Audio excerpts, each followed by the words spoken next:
हाँ जी देवियों सज्जनों, क्या हाल है आपका। स्वागत है आपका लोक बंधु के यूट्यूब चैनल पर। मैं हूं अभिषेक और हम पढ़ रहे थे ईओआरओ का नगर पालिका का अधिनियम। इस अधिनियम के अंदर हमने सेक्शन 21A तक कर लिया था, ठीक है। और आज हम सेक्शन धारा 22 से लेके 25 तक इसको कंप्लीट करने की कोशिश करेंगे, ठीक है। इन धाराओं के अंदर बेसिकली तो हम ये बात करेंगे, जो सबसे ज्यादा फोकस्ड इसके ऊपर सेक्शन रहेगा वो ये रहेगा, धारा 24 सेक्शन नंबर 24, जो डिस्क्वालिफिकेशन के बारे में बताता है। लंबी धारा है, बड़ी धारा है, बहुत सारी इसके अंदर डिस्क्वालिफिकेशन दे रखी हैं कि कब ऐसी स्थिति आ जाएगी जब एक व्यक्ति को डिस्क्वालीफाई कर दिया जाएगा कि वो व्यक्ति अब चुनाव नगर पालिका के नहीं लड़ सकता, ठीक है। चलिए शुरू करते हैं। सबसे पहले धारा 22 क्या कहता है। ये कहता है restriction on contesting elections for more than one ward, यानी कि भी अगर एक वार्ड है, जैसे ये एक वार्ड है, ठीक है, ये दूसरा वार्ड है, ठीक है, ये तीसरा वार्ड है, 1 नंबर, 2 नंबर और ये तीसरा नंबर वार्ड, तीनों वार्ड है। अब इसके अंदर अगर कोई व्यक्ति इलेक्शन यानी कि चुनाव लड़ना चाहता है, ठीक है, तो उसके ऊपर बाध्यता है वो या तो इससे लड़ ले या इससे लड़ ले या इससे लड़ ले। एक से ज्यादा वार्ड से अपना नामांकन नहीं भर सकता वो। हम जब पहले क्वालिफिकेशंस पढ़ रहे थे तब भी हमने पढ़ा था कि वो नहीं कर सकता। अब इसको स्पेसिफिकली एक धारा के अंदर भी डाल दिया कि एक व्यक्ति एक ही वार्ड के लिए अपना नामांकन भर सकता है। धारा 21 के अंतर्गत किसी बात के हेतु होते हैं किसी व्यक्ति ऐसे मामलों में जहां किसी स्थान के लिए निर्वाचन लड़ा जाए, क्या लड़ा जाए, निर्वाचन इलेक्शन हो रहा हो, एक से अधिक वार्ड के लिए निर्वाचन लड़ने का अधिकार नहीं होगा। यानी कि एक व्यक्ति एक ही वार्ड में एक बार में चुनाव लड़ सकता है। अंग्रेजी में देख लो, notwithstanding anything contained in the section 21, no person shall be entitled in cases where election is to be contest such election for more than one ward, ठीक है। And every person who may have filed his nomination paper for seat for municipality for more than one ward, अगर कोई व्यक्ति जो municipality के elections के लिए अपना नॉमिनेशन एक से ज्यादा वार्ड के लिए भर चुका है, उसको क्या करना पड़ेगा, अपने वार्ड को छोड़ के जहां से वो इलेक्शन लड़ना चाहता है बाकी सारे वार्ड से उसको अपना कैंडिडेचर वापस लेना पड़ेगा, विड्रॉ कराना पड़ेगा, ठीक है।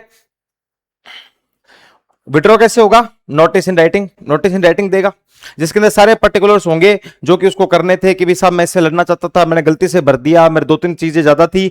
लेकिन इसके अंदर याद रखने वाली बात है वो ये है 3 PM, ठीक है। चलो 3 PM कैसे है मैं बताता हूं। भाई मान लो ये व्यक्ति है, पर्सन है, अब इसके 1-2-3 वार्ड है, इसने इससे भी फॉर्म भर दिया, इससे भी भर दिया, इससे भी भर दिया, तो हमें सेक्शन में क्या बोला कि अगर कोई व्यक्ति एक साथ बहुत सारे वार्ड से नॉमिनेशन भर देता है तो उसको नोटिस देना पड़ेगा। नोटिस कैसे देगा, राइटिंग यानी लिखित में नोटिस देके बोलेगा कि साहब देखो गलती से मैंने 3 वार्ड में नंबर भर दिया, मुझे तो सिर्फ वार्ड नंबर 2 से चुनाव लड़ना है, वार्ड नंबर 2 से चुनाव लड़ना है, मुझे सिर्फ वार्ड नंबर 2 से चुनाव लड़ना है, ठीक है, बाकी किसी से लड़ना, बाकी में मैंने गलती से भर दिया। तो इसलिए मैं क्या करता हूं,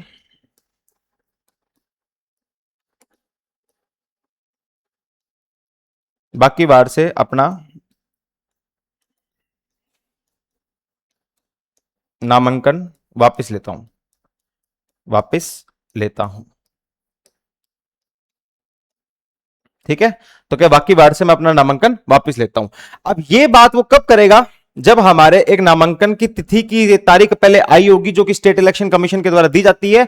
उसके अंदर बोला जाता है कि अगर वापस लेना तो इस समय तक आप विड्रॉ कर सकते हो। तो वो तारीख जो होगी, जो भी स्टेट इलेक्शन कमीशन तारीख रखेगी नामांकन को वापस लेने की, उस तारीख के 3 बजे, 3 कौन से, दोपहर के 3 बजे, उस तारीख के दोपहर के 3 बजे तक उसके पास समय है कि अगर उसने एक से ज्यादा वार्डों के लिए अपना नामांकन भर दिया था तो वो क्या कर सकता है, उस तारीख को जाके बोल सकता है कि साहब मेरे से गलती होगी, मैंने गलती से नामांकन भर दिया, तो मैं चाहता हूं कि आप इसको वापस ले लो, इसको छोड़ दो, बाकी ये दोनों वापस ले लो, तब तो वो बच जाएगा। अगर वो नहीं करता, अगर वो नहीं करता, ये मतलब तीनों वार्डों में उसने भरा हुआ और वो ये काम करने से चूक जाता है, जब विड्रॉल की तारीख आ रखी तो इस विड्रॉल की तारीख पे वो अपना विड्रॉल नहीं कर पाता, बाकी दोनों जगहों से नामांकन अपना वापस नहीं ले पाता, तो अब क्या होगा,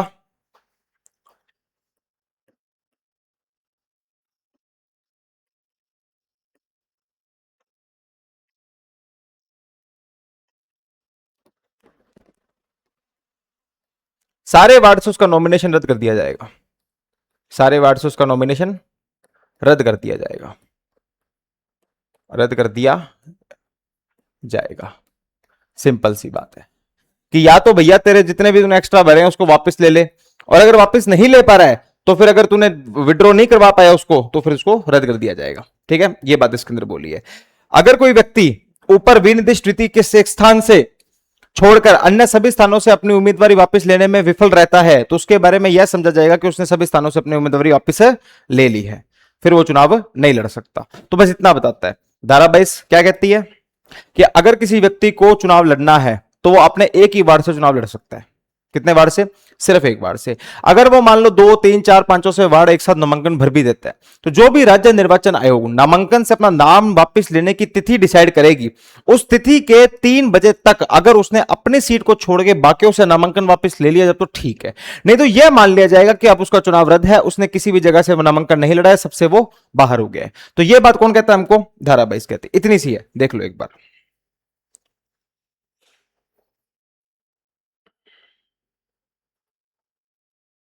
चले, चलिए धारा 23। अब ये क्या बताता है? Restrictions on use of vehicles loud speakers. देखो, जब भी चुनाव का समय होता है तो चुनाव का समय के अंदर बहुत सारी चीजों का इस्तेमाल किया जाता है। व्हीकल भी लाए जाते हैं, लाउड स्पीकर भी बजाए जाते हैं, बैनर भी छापे जाते हैं, अलग अलग चीजें होती हैं। राज्य निर्वाचन आयोग अगर चाहे तो बैन लगा सकता है, और जब राज्य निर्वाचन आयोग ने बैन लगा दिया उस समय फिर आप इसका इस्तेमाल नहीं कर सकते। कैसे होता है आइए देखते हैं। धारा 23, यानो ध्वनि विस्तृतकरों आदि के उपयोग पर निर्बंधन। क्या बोल रहा है कि स्टेट इलेक्शन कमीशन में impose reasonable restrictions the use of vehicles loud speaker on displaying of cutouts, hoardings, posters, banners by any candidate or is duly authorised election agent during the period of election commencing from the date of the publication of the notification for election of the municipality and its ending on the date of which all process election is completed. ठीक है, सुनो भाई, ये है हमारी राज्य निर्वाचन आयोग, स्टेट इलेक्शन कमीशन। ठीक है, ये क्या निकालती है? एक नोटिफिकेशन निकालती है। ये क्या निकालती है? एक नोटिफिकेशन निकालती है। ये नोटिफिकेशन क्या कहता है कि इस तारीख से आपके इलेक्शन होंगे, ठीक है, और कंप्लेन इस तारीख पे आपके इलेक्शन कंप्लीट हो गए। ठीक है, ये सारी बातें इस नोटिफिकेशन में राज्य निर्वाचन आयोग के द्वारा निकाली गई होती हैं। तो जब ये नोटिफिकेशन आ गया, जब ये पब्लिकेशन हो गया कि इस तारीख से इलेक्शन होंगे, ऐसे होंगे, इस तारीख को आपके इलेक्शन कंप्लीट हो जाएंगे, उस दौरान कोई भी लाउड स्पीकर, ठीक है, कोई भी बैनर, कोई भी बोर्ड, कोई भी होर्डिंग नहीं लगाई जा सकती, नहीं लगाई जा सकती। बस इतनी बात ध्यान रखनी है आपको। देखो कि इन्होंने बोला है कि राज्य निर्वाचन आयोग नगरपालिका के निर्वाचन के लिए अधिसूचना के प्रकाशन की तारीख से प्रारंभ होने वाली और उस तारीख को जिसको निर्वाचन का संपूर्ण प्रक्रिया पूर्ण होती है समाप्त होने वाली निर्वाचन की कला विधि के दौरान किसी भी उम्मीदवार या उसके समयक रूप से प्रतिनिधित्व अभिकर्ता द्वारा यानों या ध्वनि विस्तरों का उपयोग या कटआउट, होर्डिंग, पोस्टरों और बैनर या प्रदर्शन या उपयुक्त निर्बंधन अधिरोपित कर सकेगा। कुल मिला के इतनी सारी बात का मतलब यही है कि जब राज्य निर्वाचन आयोग नोटिफिकेशन निकाल देता है और निकाल के बोल देता है कि अब आप इसको नहीं कर सकते, तो मतलब नहीं कर सकते। ठीक है, बोल सकता है। अब इसमें कौन नहीं कर सकता? पहला, वह व्यक्ति जो इलेक्शन लड़ रहा है, वह व्यक्ति जो इलेक्शन लड़ रहा है, और दूसरा इसके द्वारा कोई अथोराइज्ड व्यक्ति। अथोराइज्ड व्यक्ति मतलब क्या होता है? जिसके पास पावर हो आपके बिहाफ पे काम करने की। मतलब मान लो कोई इलेक्शन लड़ रहा है बड़ा व्यक्ति, अब उसके साथ आदमी तो बहुत सारे काम करते हैं, तो वो जो आदमी उसके साथ काम करते तो उसी के तो वर्क एम्बिट में, उसी की तो शक्ति में काम कर रहे हैं ना, तो वो भी ये काम नहीं कर सकते जब ये हो गया। ठीक है, तो बस यही है। आओ देखते हैं। If any candidate or is duly authorised election agent contravenes any of the restrictions imposed by subsection 1, he shall on the conviction punishable with a fine which may extend to 2000 rupees। आ जाओ। अब इसमें बोला है कि ठीक है भाई, राज्य निर्वाचन आयोग ने बोल दिया भाई इतनी आपकी तारीख हो गई थी, नोटिफिकेशन आ गया था, इतने तारीख से आपके इलेक्शन हो गई, इतने तारीख से लगेंगे, आप बीच में ऐसा कोई काम मत करना। फिर भी किसी ने कर दिया, मान लो फिर भी किसी ने कर दिया, कोई होता है, देखा जाएगा मैटर। तो अगर किसी ने कर दिया तो उस पर 2000 तक का 2000 तक का जुर्माना लगाया जा सकता है। 2000 तक का जुर्माना लगाया जा सकता है। ठीक है, इतनी बात आपको याद रखनी है। और ये बात हमारी कहां बोली है? यहां बोली है। यदि कोई भी उम्मीदवार या उसका समय से प्रतिनिधित्व निर्वाचन अभिकर्ता उपधारा 1 के अधीन राज्य निर्वाचन आयोग द्वारा अधिरोपित निर्बंधनों में से किसी का भी उल्लंघन करता है तो वह दोष सिद्धि पर ऐसे जुर्मानों से जो 2,000 रुपए तक का हो सकेगा दंडनीय होगा। तो कितने का जुर्माना लगाया जा सकता है?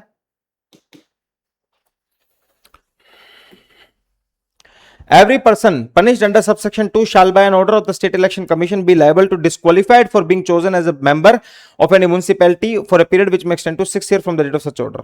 सुनो,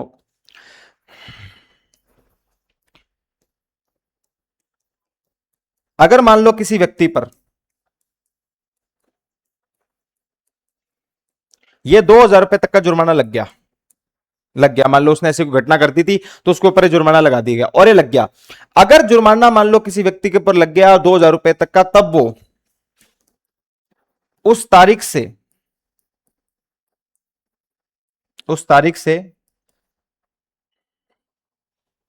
यहां तक देखो, ठीक है, ये वाले पॉइंट पढ़ रहे हैं अपने, ठीक है, तो उस तारीख से 6 साल तक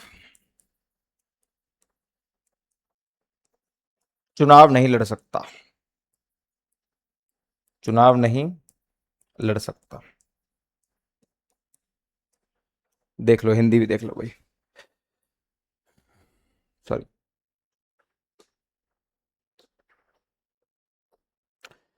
उपधारा 2 के अधीन दंडित प्रत्येक व्यक्ति राज्य निर्वाचन आयोग के आदेश से किसी नगरपालिका का सदस्य चुने जाने या होने के लिए ऐसी कलाविधि के लिए जो ऐसे आदेश की तारीख से 6 वर्ष तक की हो सकेगी निर्धारित किए जाने का भागी होगा। यानी कि पहली बात तो यहां पर बोला है कि नहीं इस्तेमाल कर सकते, कोई भी पोस्टर बैनर लाउड स्पीकर का कर लिया तो 2,000 रुपए तक का जुर्माना लगेगा, और 2,000 रुपए का जुर्माना लग गया तो उसको चाहे तो उस व्यक्ति को स्टेट इलेक्शन कमीशन क्या कर सकता है? डिस्क्वालीफाई भी कर सकता है। कितने साल तक? 6 साल तक। चले, provided that the state election commission may by subsequent order for reason to be recorded remove a disqualification under this section or reduce the period of any such disqualification। अब जो डिस्क्वालिफिकेशन लगाई है, देखो डिस्क्वालिफिकेशन क्या है कि वो 6 साल तक इलेक्शन नहीं लड़ सकता। बेसिकली तो ये डिस्क्वालिफिकेशन लगाई है, किसने लगाई है? राज्य निर्वाचन आयोग ने। लेकिन इसमें लिखा है कि अगर राज्य निर्वाचन आयोग चाहे तो एक ऑर्डर पास करके उसकी डिस्क्वालिफिकेशन को कम भी कर सकता है, यानी कि 6 साल वाली चीज को हटा भी सकता है, और चाहे तो 6 साल को 4, 5, 3, 2, 1 भी कर सकता है। परंतु राज्य निर्वाचन आयोग किसी पश्चावर्ती आदेश द्वारा लेखबद्ध कारणों से इस धारा के अधीन किसी भी निर्हरता को हटा सकेगा। निर्हरता क्या है? 6 साल की नहीं लड़ सकता ना चुनाव, या किसी भी निर्हरता की कलाविधि को कम कर सकेगा, यानी 6 साल को 5, 4, 3, 2, 1 कुछ भी कर सकता है। ठीक है, यह बात है basically.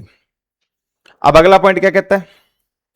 No court shall take cognizance of an offence referred to in subsection 2 except on the complaint made by the officer authorized in this behalf for general or special order of the State Election Commission। ठीक है, अब इसमें बोला है कि जब ऐसा मामला हो जाए, जब भी ऐसा मामला हो जाए तो ऐसे किसी भी मामले में कोर्ट संज्ञान नहीं लेगा। कोर्ट संज्ञान यानी कॉग्निजेंस नहीं लेगा। कब तक नहीं लेगा? या तो डायरेक्ट कंप्लेंट आई हो, जो किसी ऑफिसर अथॉराइज्ड है, जैसे कि फॉर एग्जांपल कौन हो सकता है? डिस्ट्रिक्ट का इलेक्शन अपने पड़ा था वो हो सकता है, या फिर हमारे स्टेट इलेक्शन कमीशन ने खुद से कंप्लेंट करी हो। अगर ऑफिस अथॉराइज्ड की और स्टेट इलेक्शन कमीशन की कंप्लेंट नहीं आई है तब तक कोर्ट अपना संज्ञान इस पे नहीं ले सकता। बस इतनी बात कि no court shall take cognizance of an offence referred to in subsection 2 except of the complaint made by an officer authorised in this behalf और जनरल और special order by the state election commission. बस ये 2 section से 22-23 में इतनी सारी रामायण में सिर्फ आपको इतनी सी बात रखनी है। 22 में तो पहली बात तो अपने को ये कही है कि restriction of election for more than ward, कि एक व्यक्ति अपना जो चुनावी नामांकन है वो एक ही वार्ड से भरेगा।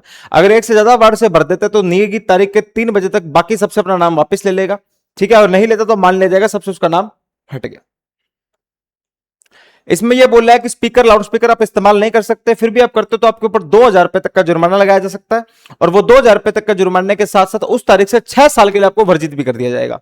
प्रोवाइडेड में क्या बोल दिया कि वर्जित किए जाने की शक्ति स्टेट इलेक्शन कमीशन के पास है, और वो चाहे तो उस जो डिस्क्वालिफिकेशन उसको कम भी कर सकती है, यानी कि 6 साल की जगह 4, 5, 3, 2, 1 भी कर सकती है, कहे तो 6 साल की पूरी भी हटा सकती है।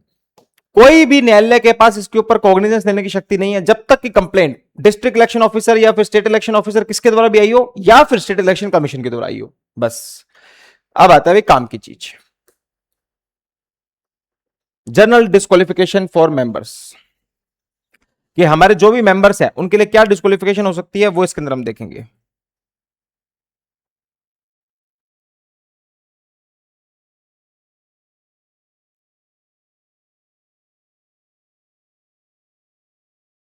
चले,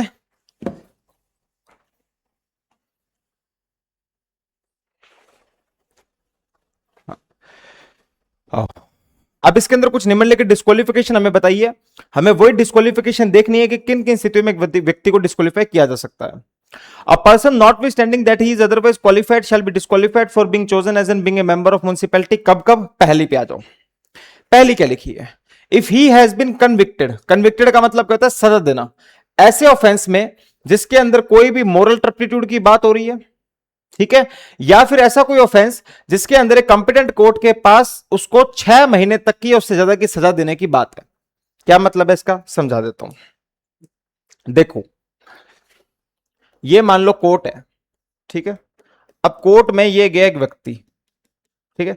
अब इस पहली नंबर में ये बोला है, जब कोर्ट इस व्यक्ति को, इसने कोई जो काम किया है, इसने कोई जो काम किया है उसके अंदर मोरल टर्पिट्यूड की कोई बात हो रही थी, मोरल टर्पिट्यूड की कोई बात हो रही थी, या फिर इसके अंदर जो सजा दी गई है वो 6 माह या उससे ज्यादा, उससे ज्यादा। हमें इसमें यह समझना है कि यहां पर कोर्ट के अंदर सजा की बात चल रही है, ठीक है। सजा, सजा देने का मतलब क्या होता है कि जब भी कोर्ट के पास कोई मामला जाता है तो उसकी बहस होती है, बहस होने के बाद दूसरा वकील बोलता है, उसके बाद कोर्ट एक टाइम पे कन्विंस हो जाता है कि चल ठीक है इसको सजा देनी है, और वो जो सजा दी जा रही है वो 6 माह उससे ज्यादा की है, तब ये पहला सबसेक्शन लगेगा। ट्रायल इसके अंदर नहीं आएगा, सिर्फ और सिर्फ सजा ही आएगी। तो यानी कि व्यक्ति की पहली डिस्क्वालिफिकेशन कौन सी है कि या तो उसने मोरल टर्पिट्यूड का कोई अपराध किया हो और उसके अंदर सजा उसको 6 माह उससे ज्यादा की दी गई हो। देख लो आज, यदि किसी समक्ष न्यायालय द्वारा नैतिक अधमता से अंतर्विलित किसी अपराध के लिए या किसी भी अन्य अपराध के लिए सिद्धोष ठहराया गया जिसमें 6 माह या उससे अधिक कारावास का दंड के अपराध हो, तो यानी कि सजा कितनी होनी चाहिए? 6 माह उससे ज्यादा की होनी चाहिए। क्या? सजा, सिर्फ और सिर्फ सजा। दूसरा जो, अगर इस धारा के सेक्शन नंबर 245 के अंदर उसने कोई अपराध किया है, कौन सी धारा के अंदर? इस धारा के अंदर, कौन से धारा के अंदर? सेक्शन नंबर 245 के अंदर।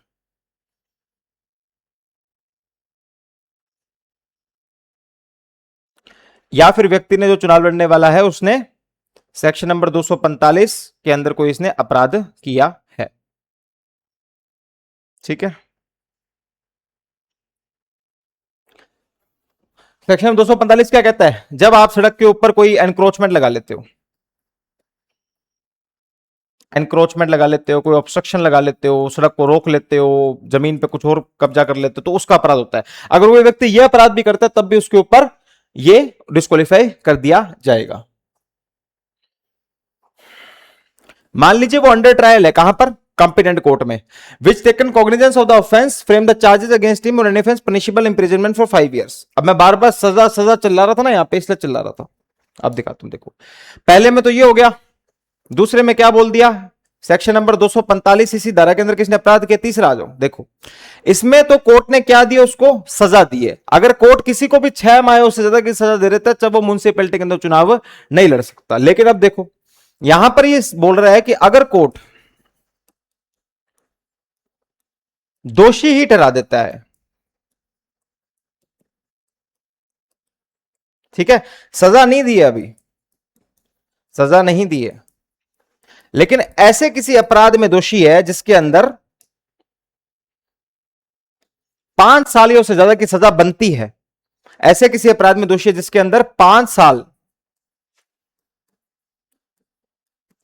या उससे ज्यादा की सजा बनती है, ज्यादा की सजा बनती है, 5 सालियों से ज्यादा की सजा बनती है, तो उस मामले में भी उसको डिस्क्वालीफाई कर दिया जाएगा। यहां तो कोर्ट ने 6 माह से ज्यादा की सजा दे दी, लेकिन यहां पर सिर्फ दोषी ठहराया गया ऐसे किसी मामले में जिसमें 5 से ज्यादा की सजा बनती है सिर्फ। अब देख कितनी, अपने को फर्क नहीं पड़ता, अगर 5 से ज्यादा की सजा आईपीसी में दी हुई है तो उसको भी इसको कर दिया जाएगा, चुनावों से बाहर डिस्क्वालीफाई कर दिया जाएगा। ये दोनों फर्क बता रहा था मैं आपको। अगले पे चलते हैं, चौथा। If he has been convicted on offence under prevention of food adulteration act 1954, ये सिर्फ आपको याद रखना है और कुछ नहीं इसके अंदर समझाने वाली बात, कि अगर कोई भी व्यक्ति अपमिश्रण निवारण अधिनियम 1954 के अधीन किसी अपराध के लिए सिद्ध दोष ठहराया गया हो तो भी वो क्या हो जाएगा, डिस्क्वालीफाई हो जाएगा। ठीक है, ये भी आपको सिर्फ याद रखना है। Against whom an order has been passed under section 117 of criminal procedure code, कौन सा, सीआरपीसी का सेक्शन नंबर 117। ठीक है, ठीक है, या फिर किसी के अंदर 110 के अंदर कोड के अंदर उसके अंदर ऑर्डर पास हो रखा हो, ये क्या है मैं आपको बता रहा हूं, देखो बस इसमें दो सेक्शन याद रख लेना, आप तो कुछ नहीं याद रखना। सीआरपीसी होती है हमारी क्रिमिनल प्रोसीजर कोड, उसके अंदर क्या 117 और 110 ना, ये प्रोटेक्शन ऑर्डर की बात करते हैं। बस इतनी बात आपको याद है। अगर किसी खिलाफ व्यक्ति खिलाफ 117 या 110 का ऑर्डर पास हो चुका है और उसकी वो डिस्क्वालीफाई उसको कर चुका है, तब भी वो क्या हो जाएगा, म्युनिसिपैलिटी के चुनाव लड़ने से डिस्क्वालीफाई हो जाएगा। आगे चलते हैं।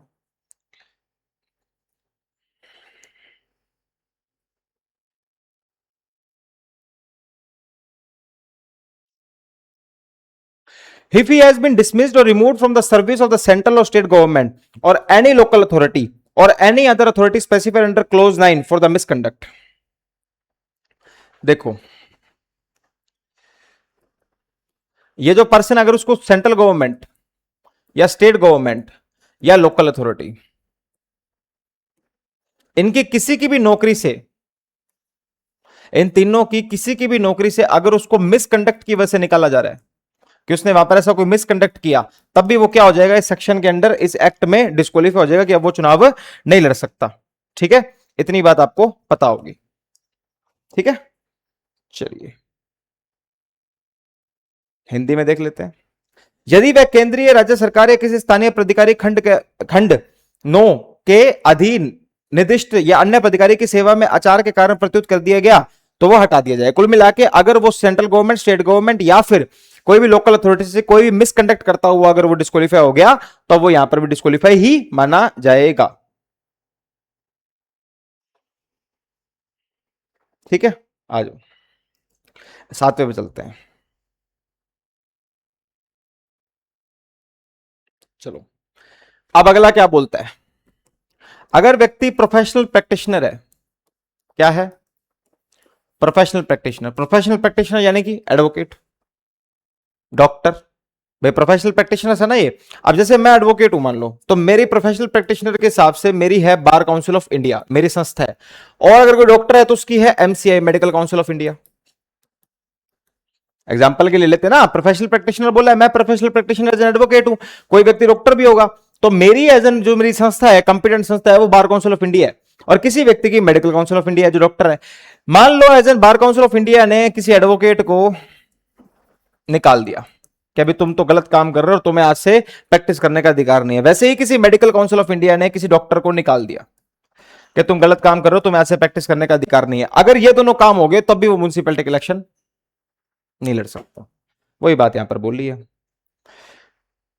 यदि ऐसा कोई वृत्ति वैसी जो रह चुका है जो किसी सक्षम प्राधिकारी के आदेश द्वारा इस रूप में वैसे करने से वर्जित कर दिया हो तो भी वो इलेक्शन नहीं लड़ सकता। आ जाओ, ये 7वां पॉइंट है, 8वां सॉरी। अगर मान लो म्युनिसिपैलिटी में, किसमें, म्युनिसिपैलिटी में, अगर मान लो कोई बंदा म्युनिसिपैलिटी में है, ठीक है, और वो वहां पर कोई प्लेस ऑफ प्रॉफिट में है, ठीक है, या फिर उसको म्युनिसिपैलिटी से किसी प्रकार के गिफ्ट मिल रहे हैं या म्युनिसिपैलिटी से किसी प्रकार का फायदा मिल रहा है, म्युनिसिपैलिटी से किसी प्रकार का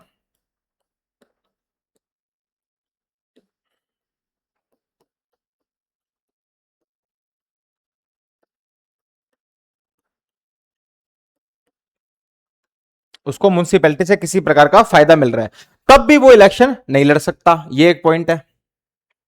ठीक है, अगर इस धारा के सेक्शन 35 और सेक्शन 41 के अंदर उसको डिस्क्वालीफाई कर दिया गया तब भी वो इलेक्शन नहीं लड़ सकता। ठीक है, 10वें पे आ जाओ।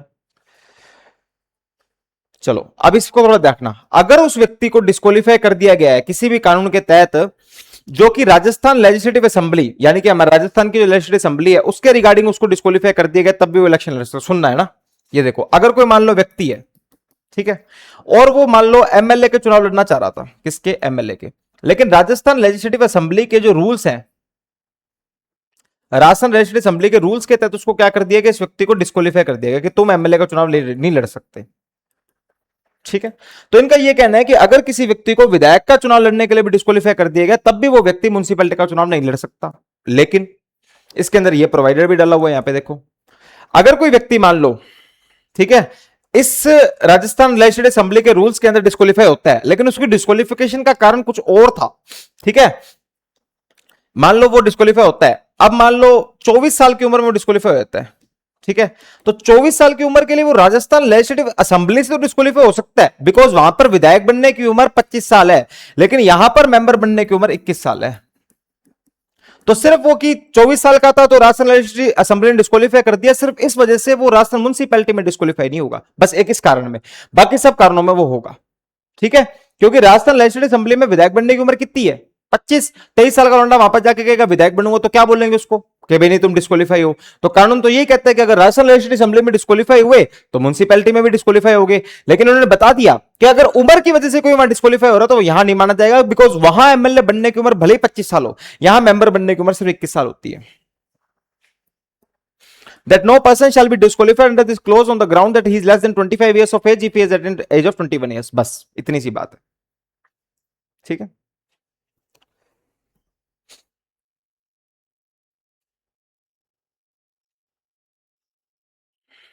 ठीक है, अगर को मान लो व्यक्ति किसी भी सरकार में, अगर वो व्यक्ति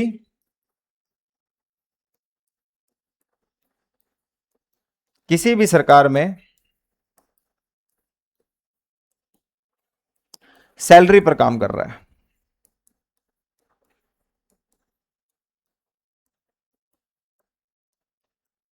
किस पर, सैलरी पे काम कर, अगर वो व्यक्ति किसी भी सरकार में सैलरी पे काम कर रहा है, तब भी क्या हो जाएगा, वो डिस्क्वालीफाई माना जाएगा चुनाव लड़ने के लिए।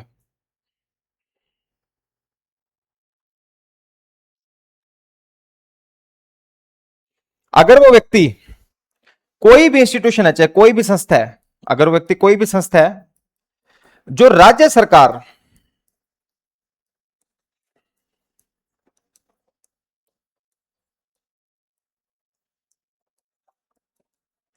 राज्य सरकार से फंडिंग लेती है और उसमें भी वो सैलरी पे काम कर रहा है, तब भी वो व्यक्ति डिस्क्वालीफाई माना जाएगा, तब भी वो व्यक्ति चुनाव नहीं लड़ सकता। ठीक है, यहां पर तो तब माना जाएगा अगर वो सैलरी वैलरी पे काम कर रहा है, और यहां तब माना जाएगा जब वो व्यक्ति किसी और ऐसे संस्था के पास काम कर रहा है जो राज्य सरकार से फंडिंग लेती है।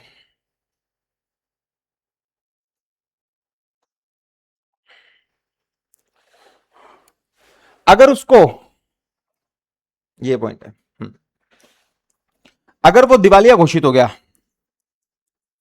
अगर वो दिवालिया घोषित हो गया कि भाई साहब मेरे पास तो पैसे ही नहीं है, मेरे पास कोई पैसा वैसा नहीं है, मेरे पास कोई पैसे नहीं है, ना मैं कोई किसी का पैसा दे सकता हूं, ना मैं किसी से बात कर सकता हूं, कोर्ट ने मुझे दिवालिया घोषित कर दिया है, तब भी वो चुनाव नहीं लड़ सकता।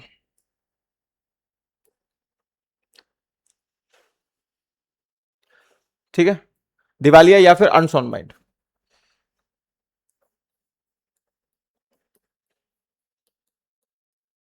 इंसॉल्वेंट या फिर अनसाउंड माइंड, अगर ये घोषित कर दिया तब भी वो चुनाव नहीं लड़ सकता, इतनी बात आपको पता होनी चाहिए। पर करेगा कौन घोषित, कंपिटेंट कोर्ट ही, कौन, कंपिटेंट कोर्ट ही घोषित करेगा और इसको कोई नहीं कर सकता।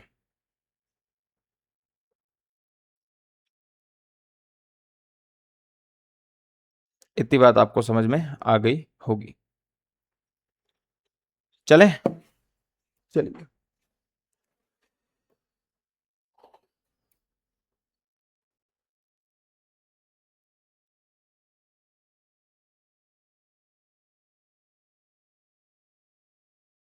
अगर देखो म्युनिसिपैलिटी कभी कभी अपने कामों के लिए टेंडर निकालती है,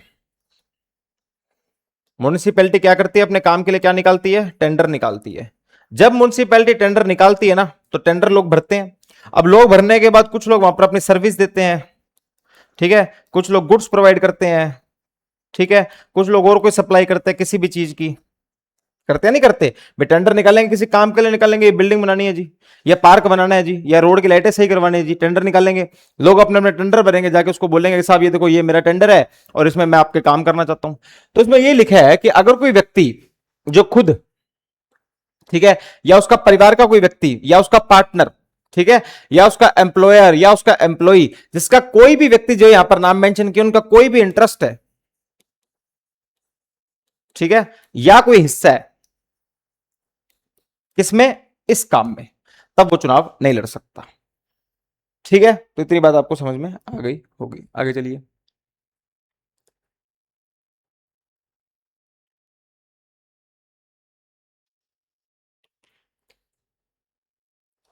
चलो इसमें क्या लिखा है, इसमें लिखा है कि अगर कोई व्यक्ति, ये वैसे पर्सन है, ये व्यक्ति है, ये व्यक्ति वकील साहब है हमारे, एडवोकेट है, और ये जो हमारे वकील साहब है इन्होंने क्या कर रखा है, कोई केस ले रखा है। क्या ले रखा है? केस। किसके खिलाफ?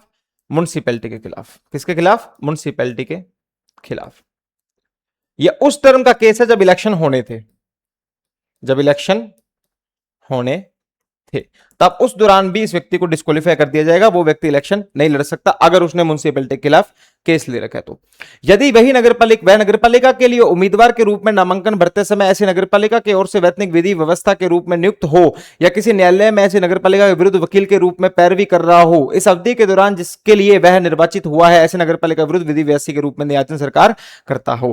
कुल मिला के जितनी बात मैंने आपको बताई है कि अगर वो व्यक्ति या तो वकील है, या तो म्युनिसिपैलिटी का वकील है, या उसने म्युनिसिपैलिटी के खिलाफ कोई मुकदमा जाहिर कर रखा है, उसी टर्म के लिए, जिस टर्म के लिए वो इलेक्शन लड़ रहा था, तब वो इलेक्शन नहीं लड़ सकता।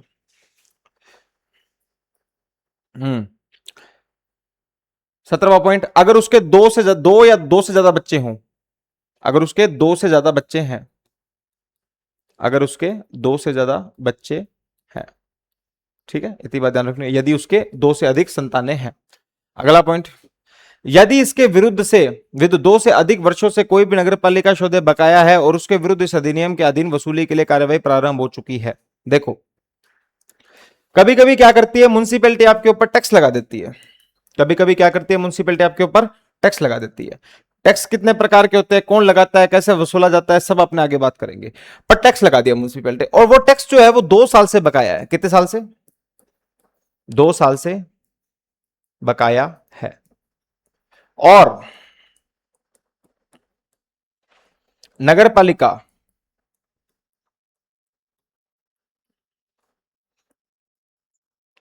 उसे वसूल कर सकती है, वसूल कर सकती है, और नगर पालिका उसे वसूल कर सकती है।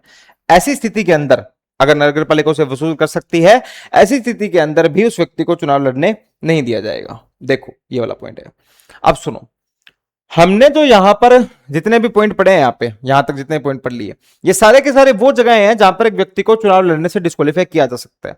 लेकिन इन सब के बाद हमें कुछ इसके एक्सेप्शंस भी दे रखे हैं कि अगर इन पॉइंट में ऐसी ऐसी चीजें होगी तो डिस्क्वालिफिकेशन से बच जाएगा। कैसे? देखते हैं। जैसे क्या, जो अब इसमें बोला है, the disqualification mentioned in clause I shall be cease to operate after the expiry of 6 years from the date of release of disqualified person. अब आई क्या कहता था?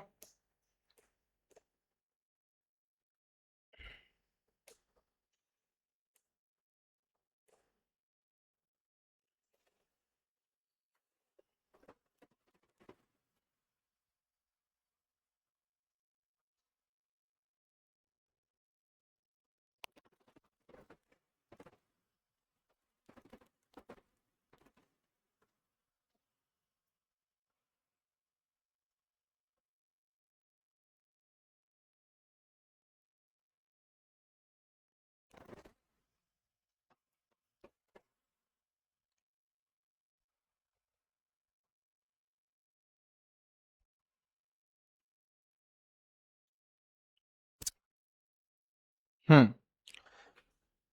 ये देखो, ये इसमें क्या बोलता है कि अगर मान लो कोई व्यक्ति, फर्स्ट की बात हो रही है यहां पे, इसने बोला कि यहां पर पहले पॉइंट में अगर कोई व्यक्ति जो है वो चला जाता है, उसके खिलाफ डिस्क्वालिफिकेशन हो जाती है, तो वो डिस्क्वालिफिकेशन उसकी कब होगी? 6 साल के बाद खत्म होगी उसकी। कब डिस्क्वालिफिकेशन खत्म हो उसकी? 6 साल के बाद। कितने साल के बाद? 6 साल के बाद। कितने साल के बाद? 6 साल के बाद उसकी डिस्क्वालिफिकेशन उसमें खत्म हो जाएगी। तो पहला पॉइंट क्या कहता था कि अगर कोई व्यक्ति मोरल टर्पिट्यूड का अपराध करता है, अपराध करने के बाद उसको 6 माह तक की कोई भी अगर उसको सजा दे रखी है उसमें उसको अंदर कर दिया जाता है, तो उसमें उस व्यक्ति के 6 साल खत्म होने के बाद उसकी डिस्क्वालिफिकेशन खत्म हो जाएगी, तो 6 साल का उसको वेट करना पड़ेगा। ठीक है। अब पांचवें में कौन सी बोली थी? पांचवें में हमने ऑर्डर की बात करी थी, इसके अंदर हमने ऑर्डर की बात करी थी कि अगर किसी व्यक्ति को सीआरपीसी 117 या फिर 110 का ऑर्डर निकाल दिया गया है, तो ऑर्डर की अवधि जब तक खत्म नहीं होती तब तक वो डिस्क्वालीफाई रहेगा, जैसे ही ऑर्डर की अवधि खत्म होगी तब उसकी डिस्क्वालिफिकेशन की अटकी। पहले के अंदर हमने क्या बात करी थी? अगर कोई व्यक्ति जिसने 6 माह से ज्यादा की कोर्ट ने उसको सजा दे दी तो वो सजा के 6 साल तक डिस्क्वालीफाई रहेगा। दूसरे में अगर 117 110 का उसके खिलाफ ऑर्डर पास हुआ है तो ऑर्डर की अवधि जब तक खत्म नहीं होती तब तक वो डिस्क्वालीफाई रहेगा।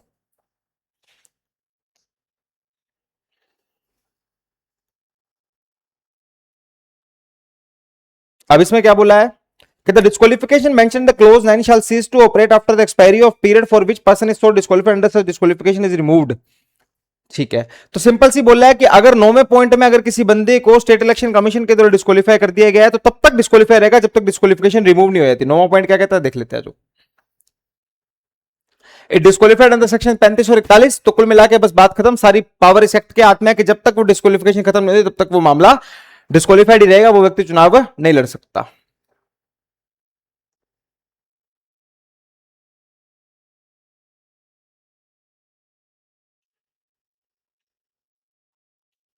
हाँ, इधर आ जाओ।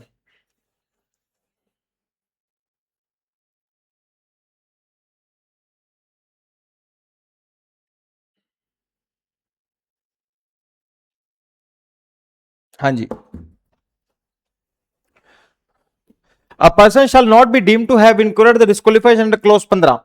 किसी व्यक्ति की बाबत इस कारण से खंड 15 के अधीन निरहरता उपगत की हुई नहीं समझी जाएगी। 15 के अंदर वो व्यक्ति डिस्क्वालीफाई नहीं माना जाएगा। पहले देख लेते हैं 15 कौन सी है।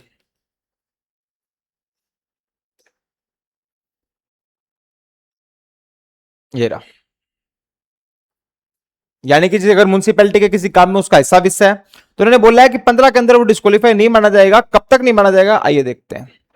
अगर मान लो उसका having a share or interest in any joint stock company otherwise than as a managing director or agent which shall contract with or be employed or बिन हाफ ऑफ द म्युनिसिपैलिटी। अगर वो देखो,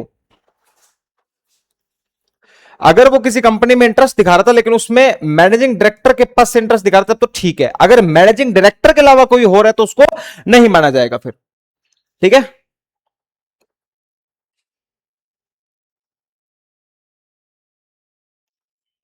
अगर उसका इंटरेस्ट है, बिल्कुल उसने माल भी दिया, उसके अंदर सप्लाई भी करी, सब कुछ किया है, लेकिन वो सारा का सारा जो उसका इंटरेस्ट है वो इमूवेबल प्रॉपर्टी पे है। क्या है? Immovable property. अचल जो प्रॉपर्टी होती है ना, जो इमूवेबल प्रॉपर्टी बिल्डिंग वगैरह उसके ऊपर है। ठीक है। Having a share of interest in a newspaper or advertisement relating to the affairs of the municipality. अगर मान लो म्युनिसिपैलिटी कोई काम दाम चल रहा है उसके रिगार्डिंग कोई न्यूज़पेपर में कुछ उसका इंटरेस्ट है तब भी कोई बात दिक्कत नहीं है। Holding A debenture of being otherwise interested in any loan raised on the behalf of the municipality. अगर वो मान लो कोई लोन वोन था या म्युनिसिपैलिटी के रिगार्डिंग कोई डिबेंचर कोई शेयर्स उसके पास है तब भी वो नहीं माना जाएगा। Having a share or interest in the occasional sale of any article in which he regularly trades to the municipality of to a value not exceeding in official year such amount as the municipality which may sanction the state government on this behalf। छोड़ो इसको।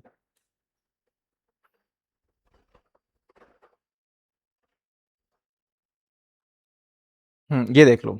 Having a share or interest in the occasional letting out of a hire of the municipality or in the hiring for the municipality of any article for an amount not exceeding in the official year 2000 rupees or such higher amount not exceeding 5000 rupees as a municipality with the sanction of the state government। अगर मान लो for example उसका किसी प्रकार से interest है और वो amount जो है 2000 से 5000 के बीच में जब तक तो कोई दिक्कत नहीं है। आगे चलते हैं। अब हमने पढ़ा था कि किसी व्यक्ति को बोला था कि 2% से ज्यादा अगर उसके व्यक्ति संतानें हैं तो व्यक्ति चुनाव नहीं लड़ सकता। लेकिन यहां पर क्या बोल दिया कि वो 2 संतानों वाली बात सही है, लेकिन अगर उसकी संतानें 27 नवंबर 1995 के बाद है तब वो लड़ सकता है। वैसे तो 2 संतान नहीं होने चाहिए, लेकिन अगर 2 संतानें 27 नवंबर 1995 के बाद है तब वो चुनाव लड़ सकता है।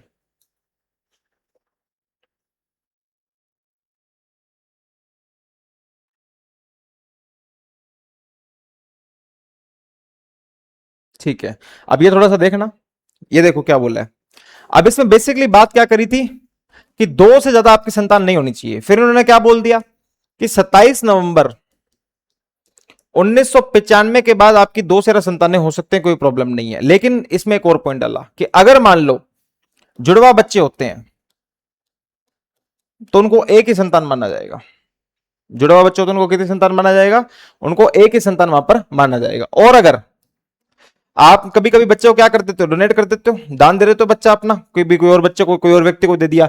दान देने से मतलब खत्म नहीं होगा, चाहे आपने दान दे दिया तब भी वो बच्चा आपका ही माना जाएगा इस सेक्शन के हिसाब से। बस ये दो बातें आपको ध्यान में रखनी थी, बस ये बात वही यही बोली हुई है वो। ठीक है, तो मैं अपेक्षा करता हूं आपको 24 नंबर सेक्शन समझ में आ गया होगा। आगे चलते हैं 25 number section, right to vote.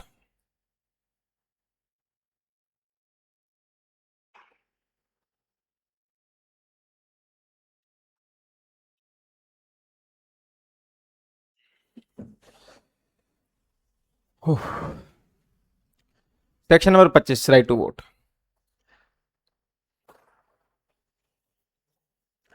Except as expressly provided by this act, every person who is in the foretime being registered in the electoral roll or any vote shall be entitled to vote। ठीक है, देखो इसमें मैं आपको सीधे से बता दूं, इसमें पहले क्या बोला है? कोई भी व्यक्ति अगर उसका नाम इलेक्टोरल रोल में है, इसने क्या बोला है? Everyone who is for the time being registered in the electoral roll of any ward shall be entitled to vote। Her ward का क्या बनता है? एक उस इलेक्टोरल रोल में व्यक्ति का नाम है, बिल्कुल, तो वो वोट देने का अधिकार उसको है। उस इलेक्टोरल रोल में व्यक्ति का नाम है तो उसको वोट देने का अधिकार उसको है। ठीक है, आ जाओ।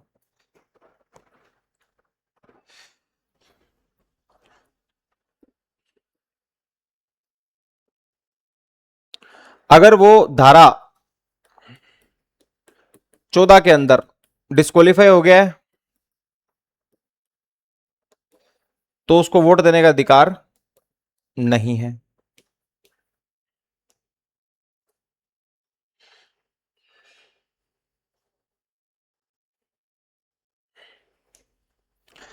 एक व्यक्ति जो है वो अपना वोट जो है वो एक ही वार्ड में डालेगा। अगर मान लो एक से ज्यादा में डाल देता है, अगर मान लो एक से ज्यादा में वोट डाल देता है तो जितने वाले सारे वार्ड के वोट कैंसिल, सारे वार्ड के वोट कैंसिल। ठीक है,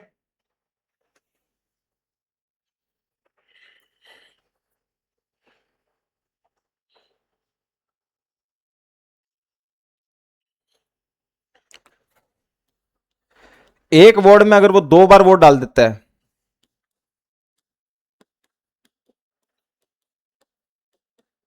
अगर एक वार्ड में वो दो बार वोट डाल देता है तो भी सारे वोट कैंसिल। पहले तो एक वार्ड में एक बार, एक वार्ड में एक ही व्यक्ति को वोट डालना है, कैसा नहीं है कि मैं दो में भी वोट, दो नंबर में भी डाला हूं, चार नंबर में भी डाला हूं, डालाता हूं तो सारे कैंसिल। मेरे दो नंबर वार्ड में अगर मैं दो तीन बार वोट डालता हूं तो भी कैंसिल। ठीक है, तो ये लोग वोट नहीं कर सकते।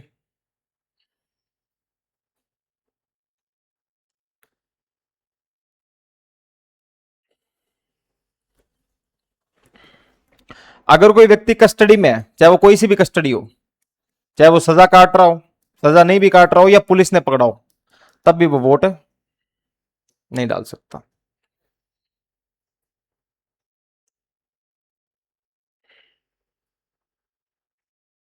ठीक है, अब देखो, अब इन्होंने क्या बोला है? अगर कोई व्यक्ति कस्टडी में है, पुलिस की कस्टडी में, तो पुलिस की कस्टडी में होने का मतलब होता है या तो पुलिस उसको लेके गई है, कोर्ट से लेके आई है किसी काम मामले में, या फिर उसको उठा के लेके गई है, या फिर कोर्ट ने उसको सजा सुनाई है। पर ऐसा नहीं है कि उसको प्रिवेंटिव डिटेंशन में अगर रख रखा है। प्रिवेंटिव डिटेंशन का मतलब होता है कि हम इसको पहले ही पकड़ रहे हैं, ये आगे आने वाले समय में कोई अपराध ना कर दे, इसको प्रिवेंटिव डिटेंशन कहते हैं। अगर उसको प्रिवेंटिव डिटेंशन में पकड़ रखा है तब वहां पर उस पर यह सेक्शन नहीं लगेगा, यानी वो वोट डाल सकता है।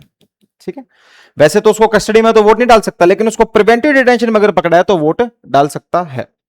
ठीक है, तो ये भाई हमारे सेक्शन 22 से लेके 45 तक क्लास। मैं जानता हूं आज की क्लास थोड़ी ढीली सी रही है, इसका कारण ये है कि मेरी तबियत जेन्युइनली खराब है और बहुत ज्यादा खराब है। बस मेरे को तो लेनी थी आपकी क्लास से, तो मैं ले ली। अगर फिर भी आपको प्रॉब्लम आई हो, इसमें कुछ समझ में नहीं आया हो तो बता देना, अपने वो टॉपिक वो सेक्शन दोबारा से ले लेंगे, है ना। चलिए इसके क्वेश्चन कर लेते हैं अपन।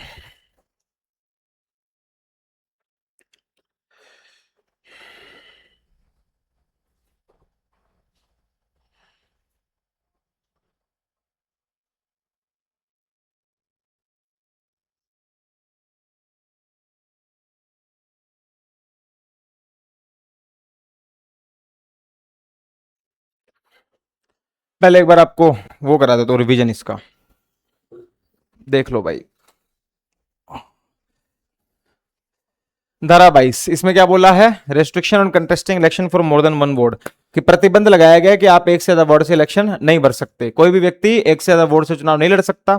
अगर लड़ता है तो उसको रिटर्न नोटिस देकर अपने व्यक्ति को चुनाव से अपना नाम वापस लेना पड़ेगा। कब तक, जब तक डेडलाइन है उसके 3 बजे तक, और अगर वो नहीं लेता तो सबसे उसका नाम बाहर निकाल दिया जाएगा। रेस्ट्रिक्शन और व्हीकल लाउड स्पीकर आप नहीं लगा सकते, क्योंकि जैसे ही नोटिफिकेशन आ गया चुनाव का, उसके चुनाव खत्म होने तक आप कोई व्हीकल लाउड स्पीकर कोई भी नहीं लगा सकते। चाहे आप हो, चाहे आपके द्वारा कोई ऑथोराइज व्यक्ति हो, वो भी इसका काम ऐसा नहीं कर सकता। अगर करता है तो उसको 2,000 रुपए तक का जुर्माना उस पर लगाया जा सकता है। और 2,000 रुपए का जुर्माना अगर लगा दिया तो लगाने के बाद आप 6 साल तक उसमें डिस्क्वालीफाई भी रह सकते हो। ठीक है। और डिस्क्वालिफिकेशन ये है कि इसके जो कंपिटेंट कोर्ट है वहां पर कोई इसके खिलाफ इलेक्शन वो केस फाइल नहीं कर सकता। या तो स्टेट इलेक्शन कमीशन खुद करेगी, या फिर उसको क्या कहते हैं अपने जो ऑफिशियल पर्सन होगा वो करेगा। जनरल डिस्क्वालिफिकेशन पहले तो मोरल टर्पिट्यूड 6 महीने 245 धारा के तहत अगर आपने कोई अपराध किया है, या फिर आपने ऐसे किसी मामले में फंस गए हो जिसमें 5 वर्ष या उससे ज्यादा की सजा आपको मिलती है। ठीक है। फूड अल्ट्रेशन का 1954 वाला नियम आपको याद रखना है। सीआरपीसी धारा के आपको 2 धाराएं याद रखनी है, सीआरपीसी की 117 और 110। ठीक है। फिर मान लो किसी राज्य की किसी सर्विस से, केंद्र की किसी सर्विस से, या फिर लोकल अथॉरिटी से उसको मिसकंडक्ट के लिए डिसमिसल कर दिया हो।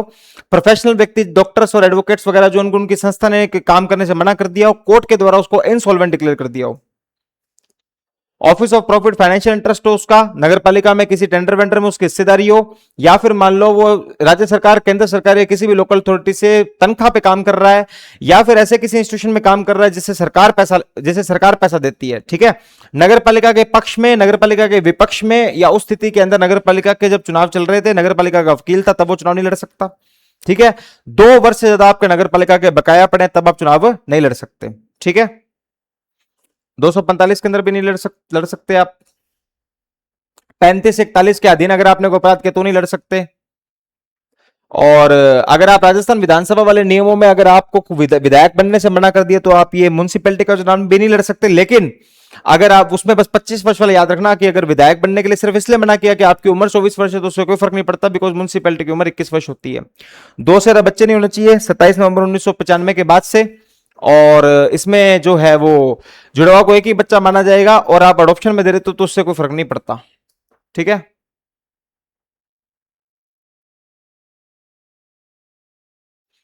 अगर आप देखो, ये बोला था किसी में इंटरेस्ट की बात करती है, अगर आप एमडी वगैरह हैं तो आपको प्रॉब्लम आ सकती है, इसके अलावा कोई प्रॉब्लम नहीं आएगी। इमूल प्रॉपर्टी में कोई प्रॉब्लम नहीं आएगी। ठीक है। किसी अखबार का हिस्सा उसमें कुछ नहीं आएगी। नगर पालिका के डिबेंचर्स ले रखे उसमें कुछ नहीं आएगी। ठीक है। तो इसमें आप चुनाव लड़ सकते हैं। वोट करने का अधिकार इलेक्टोरल रोल में आपका नाम होना चाहिए। धारा 14 के तहत आप वो नहीं होने चाहिए, क्या कहते हैं, डिस्क्वालीफाई नहीं होने चाहिए। एक से ज्यादा वार्ड में आपका वोट नहीं होना चाहिए। एक वार्ड में 2 से ज्यादा वोट नहीं होने चाहिए। जेल पुलिस कस्टडी में हो तो आप वोट नहीं कर सकते। लेकिन ध्यान रखना, जेल पुलिस कस्टडी का मतलब ये नहीं है प्रिवेंटिव डिटेंशन में। अगर आप प्रिवेंटिव डिटेंशन में हो तो आपको वोट करने का पूरा अधिकार है। क्वेश्चन देख लो आज। रिमोट कहां गया इसका यार।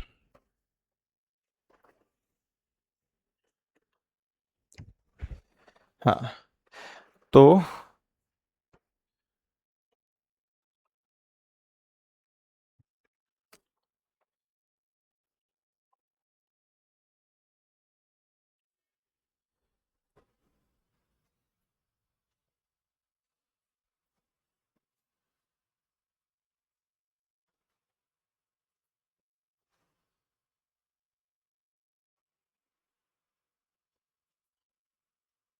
हाँ, तो restrictions on contesting election for more than one ward, ठीक है, के संदर्भ में निम्नलिखित कथनों पर विचार कीजिए। धारा 22 का क्वेश्चन है ये।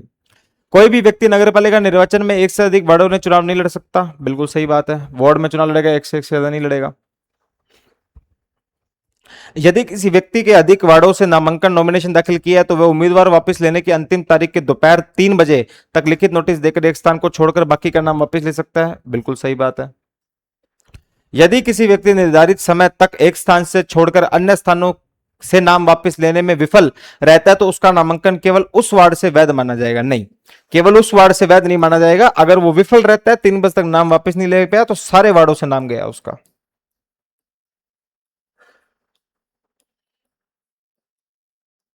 सारे वार्ड से उसका नाम गया।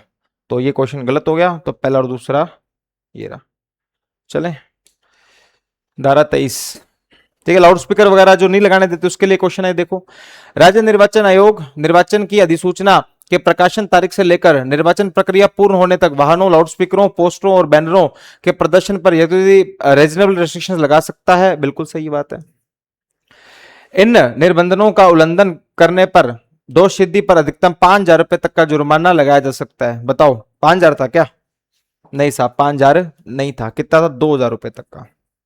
जब 2,000 रुपए तक का, तो दूसरा गलत हो गया, ये गया, ये गया, ये गया, सही हो गया। तीसरा देख लो। इस धारा के अधीन दंडित व्यक्ति को राज्य निर्वाचन आयोग के आदेश द्वारा अधिकतम 6 वर्ष तक की अवधि के लिए नगर पालिका के सदस्य चुने जाने के लिए निर्हत किया जा सकता है। बिल्कुल डिस्क्वालीफाई उसको किया जा सकता है। धारा 24 का क्वेश्चन है ये। यदि किसी व्यक्ति समक्ष न्यायालय द्वारा मोरल टर्पिट्यूड नैतिक अधमता से जुड़े किसी अपराध के लिए सिद्ध दोष कन्विक्टेड ठहराया गया हो और उसे 6 माह से अधिक का कारावास दंड शिष्ट किया गया हो तो वह आयोग, बिल्कुल सही बात है।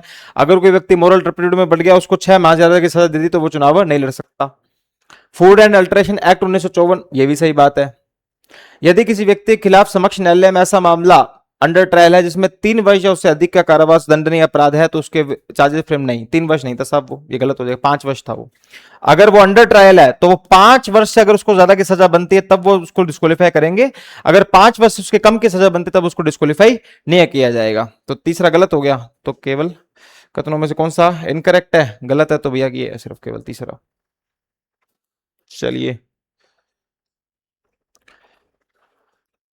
धारा 24 का क्वेश्चन है, इंटरेस्ट ऑफ कॉन्ट्रैक्ट की बात करिए। यदि कोई व्यक्ति ऐसे संयुक्त कंपनी, ज्वाइंट स्टॉक कंपनी में शेयर होल्डर या नगर पालिका के साथ संविदा करती है, वर्षों उसके प्रबंधक, मैनेजिंग डायरेक्टर, एजेंट ना हो तो निर्हत नहीं माना जाएगा। बिल्कुल सही बात है कि भाई अगर वो मैनेजिंग डायरेक्टर एजेंट नहीं है तो निर्हत नहीं माना जाएगा, अगर है तो माना जाएगा। ठीक है, तो केवल नगर पालिका द्वारा किसी और से लिए गए ऋण में डिबेंचर धारण करने वाला व्यक्ति चुनाव के लिए पात्र रहता है। बिल्कुल, डिबेंचर में कोई दिक्कत नहीं है। किसी भी ऑफिशियल ईयर में 10,000 से आधुनिक वस्तु नगर पालिका में हायर देने वाला नहीं, ऐसा तो कुछ नहीं है, तो योग्य नहीं होगा। तो तीसरा गलत हो गया। तो सही चंद तो पहला और दूसरा।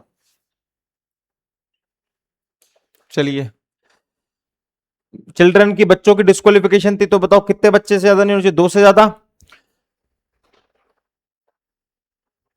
बिल्कुल सही बात है, 2 से ज्यादा बच्चे तो निर्हत होगा। यदि यह निर्भरता उस व्यक्ति पर लागू नहीं होगी जिसकी 27 नवंबर 1995 को रही संतानों की संख्या में उसके बाद कोई वृद्धि नहीं हुई है। बिल्कुल सही बात है भाई। 27 नवंबर 1995 के बाद अगर आपके 2 से ज्यादा हैं तभी आप उसके अंदर डिस्क्वालीफाई होते हो, वरना नहीं होते हो। संतानों की गणना करते समय यदि किसी बच्चे को अडॉप्ट दे दिया गया है तो उसे मूल माता पिता के कुल संतानों की संख्या वर्जित कर दिया गया नहीं, गलत बात। चाहे अडॉप्ट कर दो तो कुछ हो, जो मूल माता पिता के माना जाएगा। तो सही कथन कौन कौन से? सिर्फ 1 और 2। धारा 25 के अंतर्गत मतदान के अधिकार, राइट टू वोट संदर्भ में निम्नलिखित कथनों पर विचार कीजिए। प्रत्येक व्यक्ति जिसका नाम किसी भी वार्ड के निर्वाचक नामावली इलेक्टर रोल में पंजीकृत है तो वह उस वार्ड का मत अधिकार होगा। बिल्कुल सही बात है।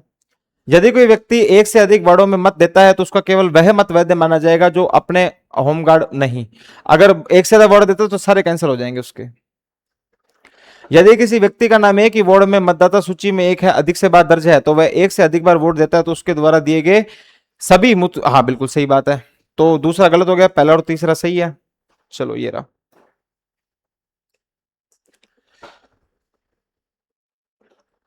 कारागार पुलिस अभियंता में बंद व्यक्तियों के मतदान अधिकार संबंध में 25/5 के संबंध में, ठीक है। कोई भी व्यक्ति जो किसी प्रिजन में बंद है या पुलिस की लॉफुल कस्टडी में है तो नगर पालिका चुनाव में मत नहीं दे सकता। बिल्कुल सही बात है, नहीं दे सकता। अंडर ट्रायल प्रिजनर में जेल में होने के बावजूद मतदान कर सकते हैं? नहीं, चाहे अंडर ट्रायल है जेल में नहीं कर सकता मतदान। प्रिवेंटिव डिटेंशन के तहत नजरबंद व्यक्ति को मतदान के यह प्रतिबंध लागू नहीं किए, नजरबंद व्यक्ति पर मतदान का यह प्रतिबंध लागू नहीं होता। बिल्कुल सही बात है, प्रिवेंटिव डिटेंशन में लागू नहीं होता, बाकी में होता। तो इसमें सही है केवल 1 और 3।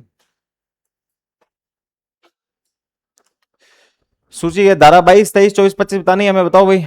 22, 23, 24, 25 किसकी बात करती है? धारा 22, 23, 24, 25 किसकी बात करती है?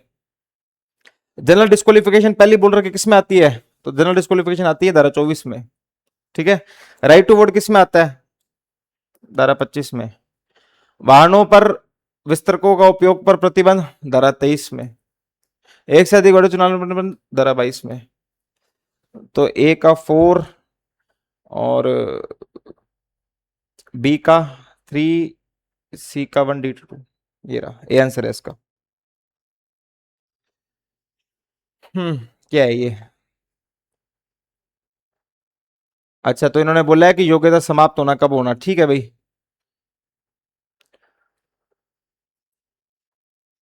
धारा 23 के तहत चुनावी आचार संहिता उल्लंघन पर 23 में क्या बोला गया था हमको?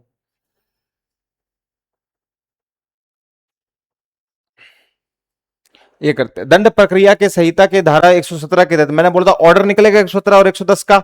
अगर जब तक इस ऑर्डर की अवधि पूरी नहीं होती, सिक्योरिटी नहीं दी जाती, तब तक वो डिस्क्वालीफाई रहेगा। तो सिक्योरिटी की बात कहां की गई है? यहां पर की गई है। तो सी का कौन सा हो गया? 1 हो गया। ठीक है, सी का कौन सा हो गया? 1 हो गया।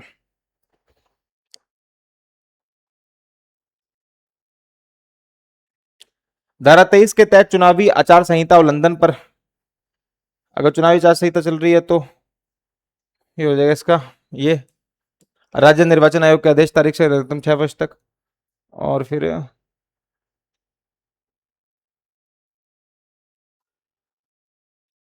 नैतिक सक्षमता या अन्य अपराधों में 6 माह, बी का 2।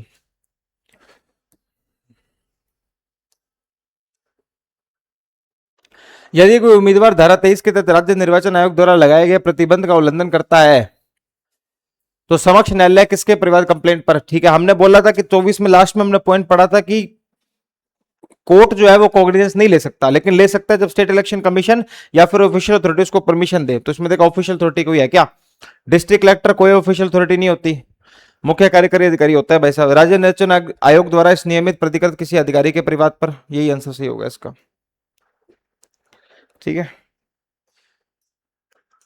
राजस्थान नगरपालिका अधिनियम की धारा 24 के अनुसार नगरपालिका के सदस्य बनने के लिए न्यूनतम आयु सीमा क्या निर्धारित की गई है? तो न्यूनतम आयु से हम जानते हैं कितनी है, 21 साल। 21 साल है। ये तो भाई साहब इसमें तो लाइसेंस बन सकता है, ये कुछ नहीं है, ये एमएलए बनने की है।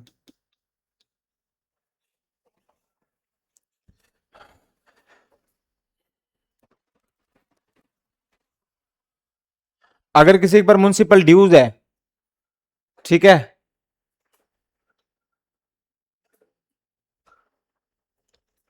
तो कितने वर्ष से ऊपर उसके जाके उसको फिर अपने कर देंगे। अगर कितने टाइम से उसके ऊपर म्युनिसिपल ड्यूज होने चाहिए जिसमें वो चुनाव नहीं लड़ सकता, तो हम जानते हैं 2 वर्ष से। ठीक है,